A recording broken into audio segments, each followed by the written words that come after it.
Nós vamos meditar nessa noite um texto que está em 1 João capítulo 2. Por favor, abra sua Bíblia.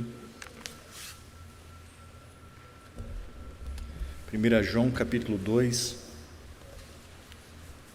Nós vamos ler do versículo 7 até o versículo de número 11.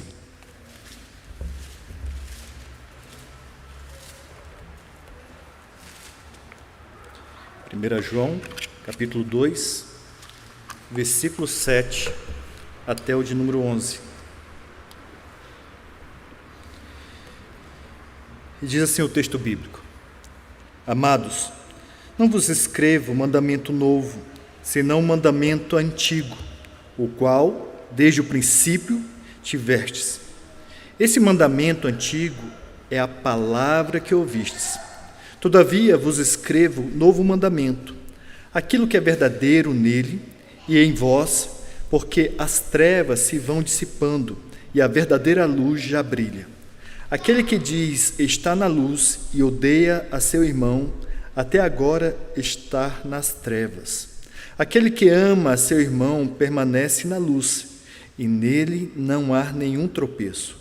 Aquele, porém, que odeia a seu irmão está nas trevas e anda nas trevas e não sabe para onde vai, porque as trevas lhe cegam os olhos. Vamos orar mais uma vez?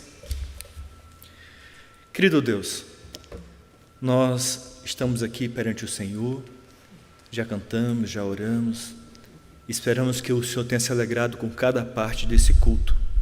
Agora te pedimos humildemente que o Senhor fale através do teu servo e que tua palavra, que o teu Santo Espírito nos convença, ó Senhor, das mudanças necessárias na nossa vida. Assim oramos no nome de Jesus. Amém. Nós, a parte da manhã, nós falamos sobre um teste moral que estava em 1 João. Agora à noite nós vamos meditar sobre um teste social. O texto lido nos dá evidências objetivas sobre uma visível profissão de fé para alguém como um cristão confiável. Nós olhamos para o texto bíblico e vemos que João escreveu 3 cartas para se opor aos falsos ensinos que estavam se infiltrando na igreja, dos quais homens que diziam que tinham um conhecimento especial eram responsáveis. Esses falsos ensinos foi de uma das primeiras formas do gnosticismo. Os falsos mestres ensinavam que eles eram uma elite espiritual. A palavra gnóstico vem do termo grego sobre conhecimento, significa conhecimento. E eles afirmavam isso, eles detinham conhecimento. Você poderia conhecer a Jesus, mas tinha um conhecimento a mais que era necessário para ser salvo. As cartas de João estabelecem princípios bíblicos de comunhão com Deus, mas também mostram uma comunhão genuína com os outros. E ela vai passar por 3 testes diferentes, e a gente já está no segundo. E o primeiro teste é o teste moral, que é o teste da obediência. O segundo é o teste social, que é o teste do amor. E o terceiro é o teste doutrinário, que é o teste da fé em Cristo Jesus. Francis Schaeffer, ele viveu de 1912 até 1984, foi um teólogo, foi um pastor, filósofo, ele foi pastor presbiteriano nos Estados Unidos. Ele é conhecido por fundar uma comunidade na Suíça, juntamente com a sua esposa. E ele vai dizer que o amor é a marca do cristão. Ele quer dizer que o verdadeiro cristão de hoje tem em si um amor pelo próximo. Ele vai dizer mais, ele vai dizer o seguinte: a igreja deve ser uma igreja amorosa em sua cultura moribunda. Como então a cultura moribunda vai nos considerar? Jesus diz: nisto conhecerão todos que sois meus discípulos, se tiverdes amor uns aos outros. No meio do mundo, no meio da nossa cultura atual, Jesus está dando o direito ao mundo sobre a sua autoridade. Ele dá ao mundo o direito de julgar você e a mim. Somos cristãos nascidos de novo, com base em nosso amor observável por todos os cristãos e os que estão no mundo também.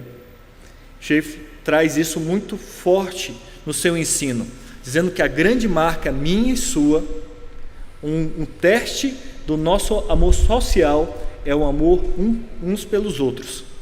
Isso é muito assustador, mas acredito que é dito ao mundo: tenho algo a lhe dizer, com base na minha autoridade, dou-lhe um direito. Você pode julgar se o indivíduo é cristão ou não, com base no amor que ele demonstra por todos os cristãos. Em outras palavras, se as pessoas se aproximam de nós e nos acham que não somos cristãos, nós devemos nos recolher para o nosso lar e consultar a Deus, para entendermos se estamos realmente exercitando esse amor que Cristo Jesus nos ensinou. Não devemos ficar com raiva. Não, se as pessoas disserem, você ama outros cristãos, você não ama outros cristãos, nós devemos realmente nos examinar e buscar qual tem sido a nossa atitude em relação à pessoa que está próxima, a pessoa que faz parte da nossa comunidade, os outros cristãos que fazem parte de outras igrejas.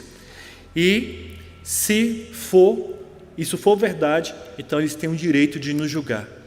Em João 2, do versículo 7 ao 11, nos dá outras evidências visíveis e objetivas de uma profissão de fé que alguém, como cristão, é confiável. Eu quero pensar um pouquinho no seguinte esboço: o amor é um mandamento antigo, o amor é um mandamento novo e o amor é um modo de vida. Primeiro, nós vamos trabalhar sobre o amor como um mandamento antigo. João começa uma nova seção no versículo 7 com a palavra amado. Ele usa 6 vezes na primeira carta, ele usa 3 vezes na segunda carta e na terceira. Amado significa uma pessoa muito amada e querida, é às vezes preferida acima de todas as outras e tratada com parcialidade. João ama profundamente e se preocupa com o povo de Deus, pelo qual ele era responsável. Eu já disse outras vezes, ele era responsável por igrejas naquela região. Ele estava na igreja de Éfeso e era responsável de supervisionar toda aquela região. Ele usa esse termo carinhoso para deixá-los tranquilos que tudo o que ele ia dizer era de um profundo cuidado para com eles. Nós, eu e você, somos chamados por Deus a cuidar uns dos outros. O que o Senhor nos confia é esse relacionamento terreno. Se você olhar para qualquer pessoa, essa pessoa é a imagem e semelhança de Deus. Devemos amar o Senhor, ou melhor, amar o povo do Senhor. Nós cantamos a última canção, que diz assim: na força do Espírito Santo, nós declaramos aqui que pagaremos o preço de sermos um só coração no Senhor. Você cantou isso nessa noite. Eu vou pagar o preço de ser um só. João continua a escrever no versículo 7 o seguinte: amados, não vos escrevo mandamento novo, senão mandamento antigo, o qual desde o princípio tivestes. Esse mandamento antigo é a palavra que ouvistes. João está se referindo ao mandamento de amar uns aos outros, como diz no versículo 10.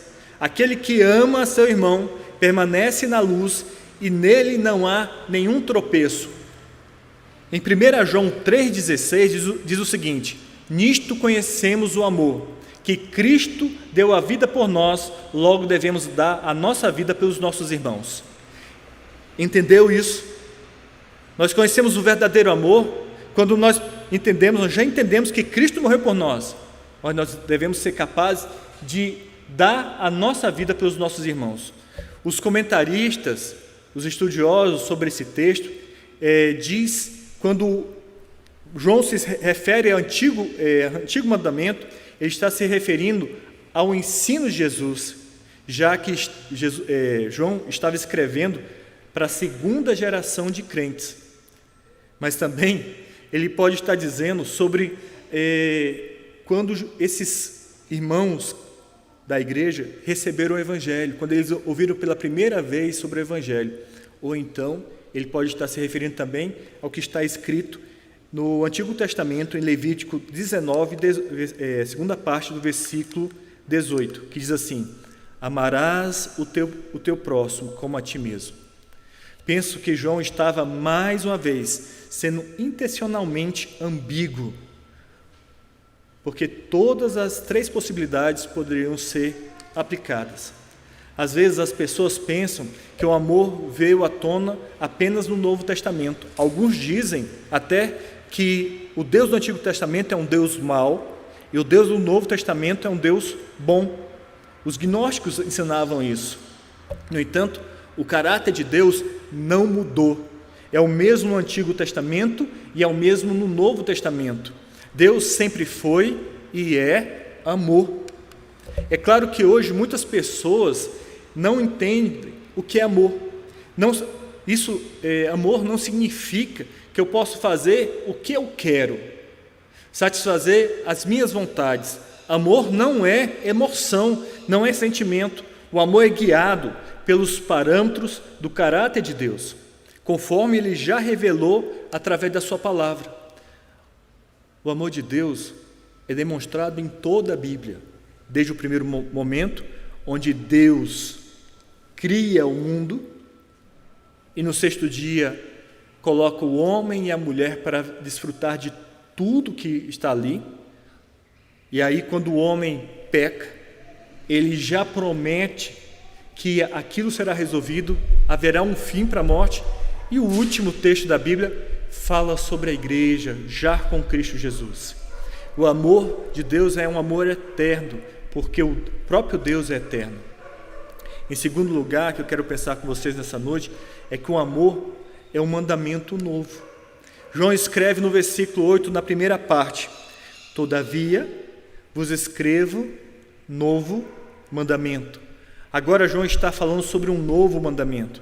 Ele estava falando sobre o mandamento antigo, mas agora ele faz referência ao novo mandamento.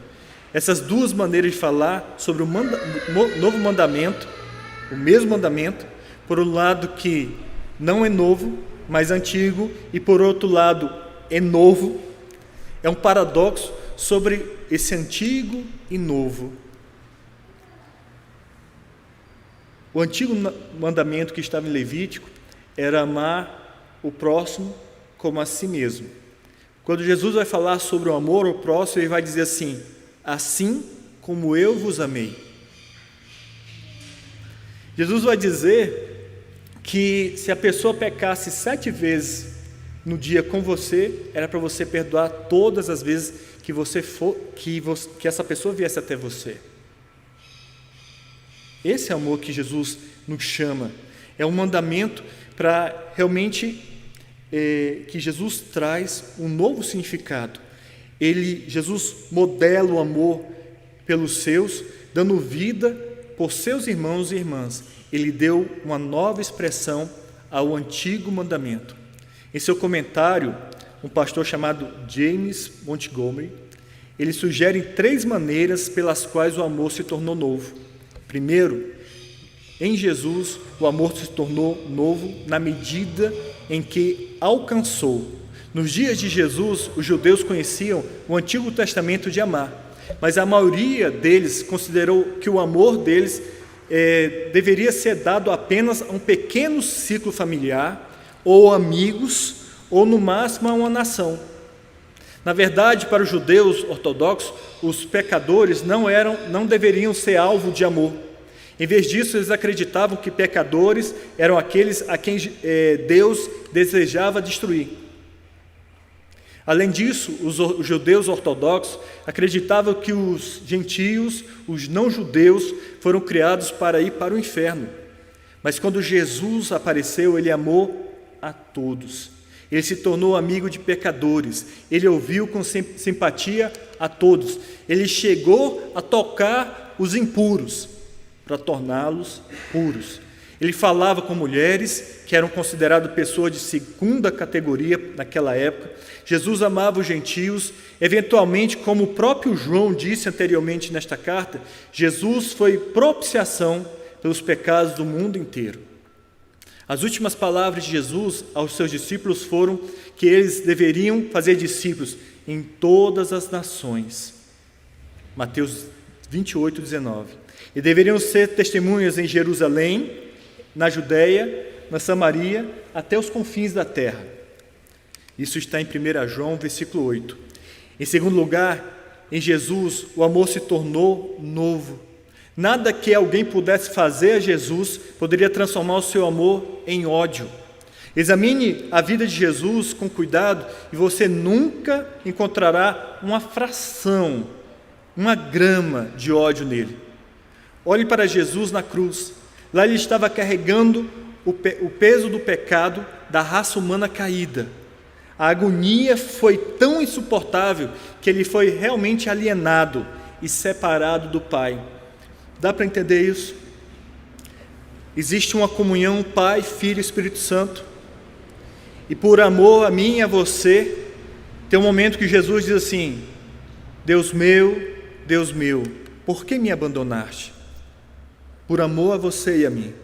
Foi tão terrível e severo que Jesus clamou isso em Marcos capítulo 15, versículo 34. E até aí vai o amor do Senhor. O amor de uma coisa totalmente nova em Jesus. Em terceiro, em Jesus, o amor é renovado na medida em que é realizado. João indica isso adicionando na segunda parte do versículo 8. Aquilo que é verdadeiro nele e em vós, porque as trevas se vão dissipando e a verdadeira luz já brilha. Neste versículo, a palavra verdadeiro significa genuíno. O ponto é que o amor verdadeiro ou genuíno agora está sendo visto apenas em Jesus, também naqueles que estão vivenciando Ele. Ao ler a bibliografia de grandes homens e mulheres, elas são muito instrutivas, à medida que aprendemos com eles a sua vida, como eles superaram as adversidades, desafios, e realizaram grandes coisas. Mas, no entanto, de longe, o maior exemplo de amor é Jesus.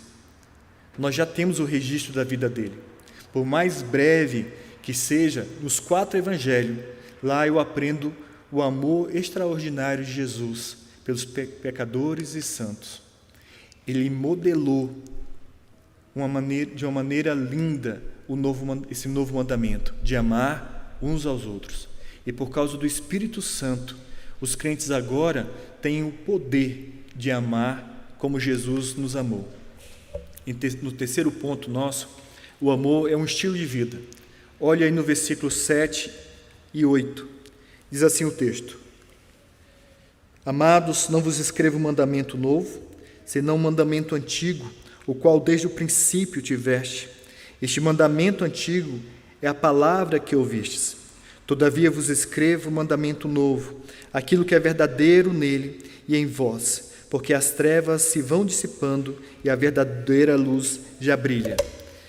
Agora, a partir do versículo 9, ele dá 3 exemplos daqueles a quem o teste de amor pode ser aplicado.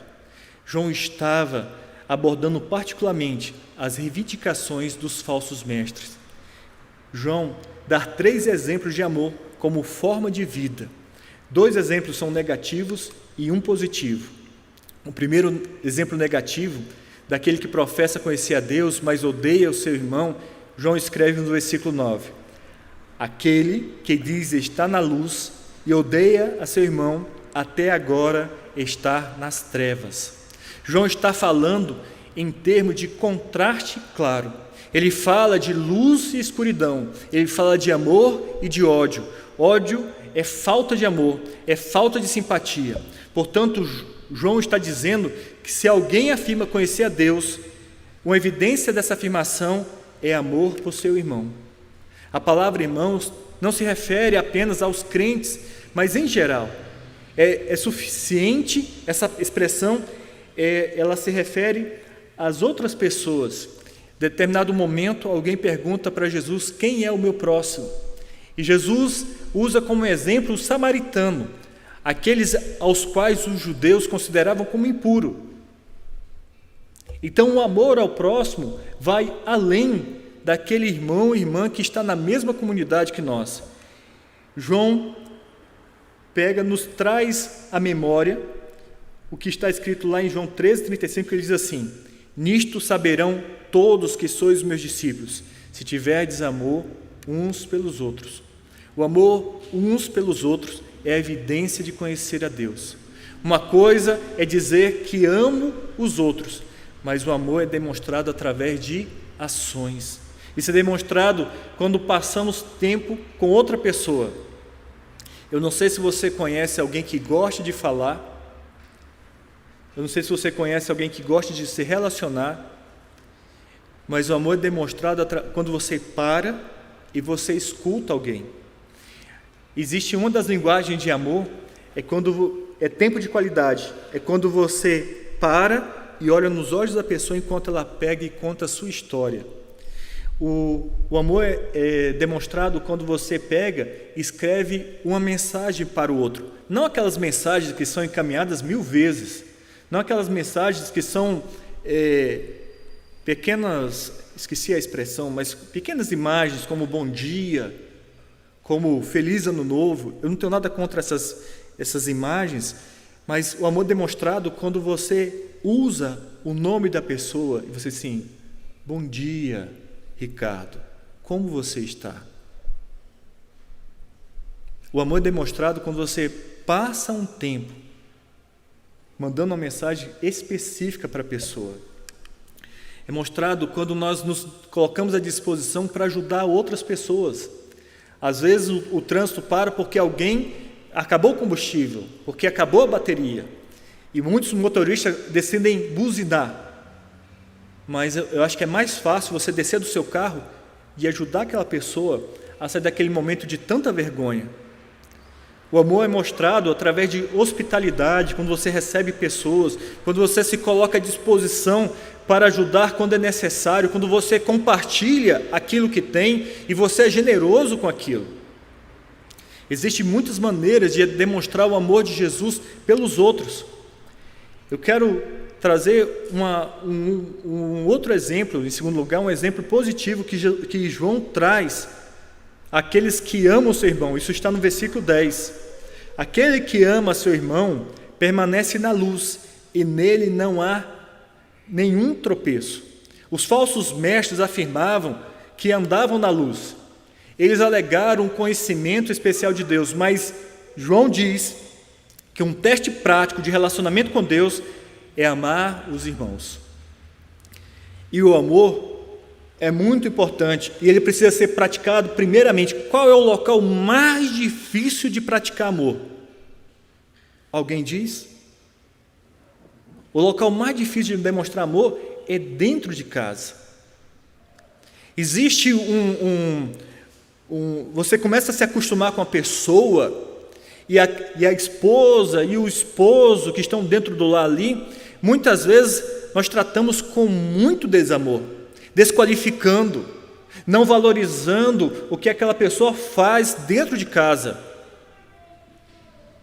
sempre diminuindo a pessoa e tratando a pessoa de forma rude, de forma muitas vezes que nem tratamos um cachorro.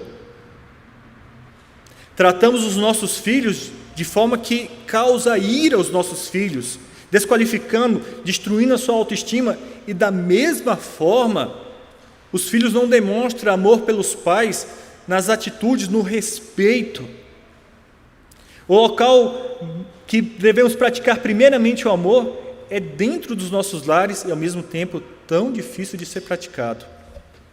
O terceiro exemplo que João traz é um exemplo negativo, e ele traz no versículo 11: aquele, porém, que odeia seu irmão está nas trevas, e anda nas trevas, e não sabe para onde vai, porque as trevas lhe cegam os olhos. Os falsos mestres estavam andando nas trevas. Eles nem sabiam que estavam ensinando um erro. Isso é uma coisa muito engraçada que às vezes eu me deparo. Em alguns momentos nós defendemos alguns pontos de vista dentro do nosso lar como se nós tivéssemos a verdade. E nós brigamos com aquelas pessoas que nos amam, que são alvos do nosso amor, crendo que nós estamos certos. E aí é aquele momento que você tem que decidir: ou você ganha a discussão, ou você tem paz no lar. João estava ensinando que aqueles homens queriam ter uma vida separada, como se a carne fosse má e o espírito fosse bom. Se o espírito estava salvo, não tinha que ter preocupação com a carne, não tinha que ter preocupação com o outro. Mas João traz claro que a pessoa que odeia seu irmão pode ter certeza que está nas trevas. Quero concluir. Portanto, tendo a gente analisado esse teste social que está em 1 João, capítulo 2, do versículo 7 ao 11, nós somos convidados a nos examinar, como a gente tem tratado as pessoas que estão dentro do nosso lar, examinar como nós temos tratado pessoas dentro da nossa comunidade. Como é que eu tenho tratado o outro dentro da igreja? Como eu disse de manhã, algumas vezes nós matamos pessoas emocionalmente, a gente exclui essa pessoa.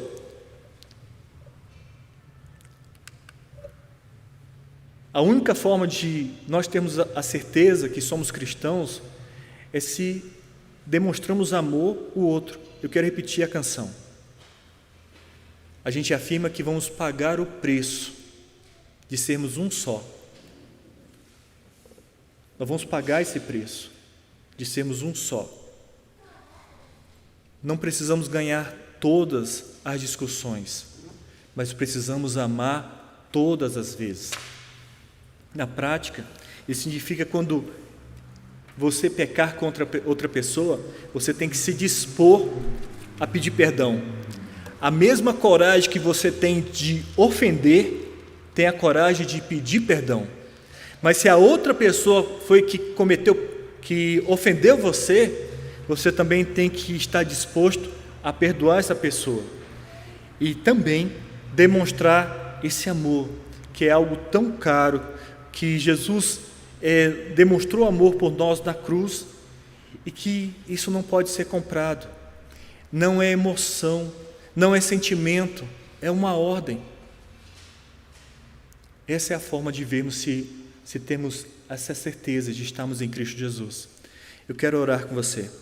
Vamos fechar os nossos olhos? Senhor, no nome de Jesus, eu creio que existem duas coisas muito difíceis para todos nós. A primeira coisa é amar o nosso próximo.